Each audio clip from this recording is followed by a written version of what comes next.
میں ایسے گھر میں بڑا ہوا ہوں جہاں کچھ اثرات رہتے ہیں، یعنی کوئی بھوت جنات وغیرہ۔ میری فیملی کو اس سب پہ یقین نہیں تھا، جبکہ سب نے کچھ نہ کچھ ایکسپیرینس کیا تھا، لیکن سبھی اس میں کوئی نہ کوئی لاجک نکال لیتے تھے۔ خیر، میں پہلے کچھ چھوٹے واقعات بتاؤں گا اور پھر جو مین ہوا اس پہ آتا ہوں۔ ہمارا گھر 3 منزلہ ہے، تینوں فلور پہ ماسٹر بیڈ رومز ہیں۔ مین فلور کا روم آفس روم ہے۔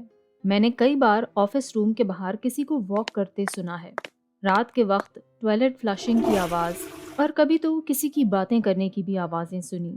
میرے پیرنٹس کہتے ہیں کہ کوئی سارا وقت جاگتا رہتا ہے اور شور کرتا رہتا ہے، اور واش روم کا پانی بھی خراب پائپ کی وجہ سے ضائع ہوتا رہتا ہے۔ ہماری چھت پہ بھی اکثر کسی لڑکی کا سایہ نظر آتا تھا، جسے میرے پیرنٹس کچھ اس طرح جسٹیفائی کرتے تھے کہ یہ سایہ کسی پڑوسی سے آ رہا ہوگا، لیکن یہ ممکن ہی نہیں تھا کیونکہ ہمارا گھر آس پاس سبھی گھروں سے اونچائی پہ تھا، اس لیے کہیں سے کوئی شیڈو بننا بالکل ممکن ہی نہیں تھا۔ تیسرا واقعہ یہ کہ مجھے اپ اسٹیئرز باتھ روم یوز کرنا بہت برا لگتا تھا، اور جب کوئی گھر پہ نہیں ہوتا تو مجھے باتھ روم سے کسی کی سنگنگ کرنے کی آوازیں آتی اور باتیں کرنے کی بھی آوازیں سنائی دیتی، اور جب میں وہاں ہوتا تو کوئی ناک کر کے غائب ہو جاتا۔ ظاہر ہے میرے گھر والوں میں سے تو یہ کوئی نہیں کر سکتا تھا۔ ایک بار میں شاور لے رہا تھا تو مجھے بہت زور کا بینگ سنائی دیا، جس سے پورا کمرہ ہل کے رہ گیا، اور پھر اچانک بند دروازے کھلے اور میں نے زوردار چیخ سنی۔ اس پر بھی میرے پیرنٹس نے لاجک لگا دی کہ یہ کام میرے بھائی کا ہی ہوگا، وہ پرینک کر رہا ہوگا، جبکہ وہ ایسا کبھی کچھ نہیں کرتا۔ اب آتا ہوں میں مین انسیڈنٹ پر۔ میرا بھائی مجھ سے 10 سال بڑا ہے اور اس کا ماسٹر بیڈ روم بیسمنٹ میں ہے۔ میں وہاں نہیں جاتا ہوں سوائے گیراج میں جانے کے علاوہ، لیکن جب میرا بھائی جاب کے سلسلے میں دوسرے سٹی شفٹ ہو گیا تو میں نے اپنے پیرنٹس سے ضد کی کہ مجھے یہ روم چاہیے، کیونکہ وہ بہت بڑا تھا اور مجھے بہت پسند تھا، تو میں نے اپنا سارا سیٹ اپ پھر وہیں لگا لیا۔ میرے بھائی سے جب میری بات ہوئی تو اس نے مجھے کہا کہ احتیاط سے رہنا، وہاں ہمارے کمرے میں موجود ایک لڑکی ہے جسے ہنسنا بہت پسند ہے۔ میں تھوڑی دیر تو جیسے صدمے میں چلا گیا تھا، پھر سوچا کہ بھائی شاید میرے ساتھ مذاق کر رہا ہے، کیونکہ ایسی باتیں اس فیملی میں سوائے میرے اور کوئی نہیں کرتا۔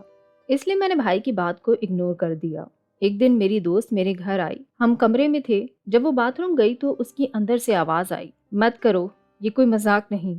میں حیران، پوچھا کیا ہوا، خیر ہے سب؟ تو کہنے لگی کہ یہ تم کیا دروازے کے باہر کھڑے ہو کر ہنس رہے ہو، وہ بھی لڑکی کی آواز میں۔ میں ایک دم سے شاکڈ ہو گیا اور مجھے بھائی کی بات یاد آ گئی، لیکن میں نے تو کوئی آواز نکالی ہی نہیں۔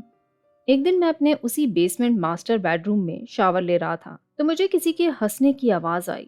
مجھے لگا میری موم ہوگی۔ میں شاور لے کر باہر آیا تو اب مجھے اپنے روم کے باہر سے کسی کی آواز سنائی دی، "کیا تم مجھے ڈھونڈ رہے ہو؟" میں نے جلدی سے خوف اور تجسس میں دروازہ کھولا اور باہر دیکھا تو کوئی بھی نہیں۔ میں نے پھر جلدی سے گھر کے سارے الارمز بجا دیے کہ اگر کوئی اور ہے تو وہ وہاں سے بھاگ نہیں سکے گا۔ اب اوپر گیا تو میری موم مجھ پر غصہ ہو گئی کہ یہ تم کیا کر رہے ہو۔ میں نے انہیں بتایا کہ ابھی میرے ساتھ کیا ہوا تو کہتی ہیں کہ تمہارا بھائی بھی یہ سب شکایت کرتا رہتا تھا۔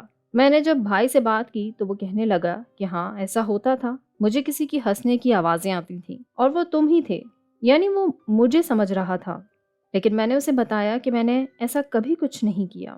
تو اس پر وہ حیران رہ گیا اور خوفزدہ بھی ہوا، کیونکہ ہم دونوں ہی اب اس کمرے میں کسی بھوتیا مخلوق کا سامنا کر رہے تھے۔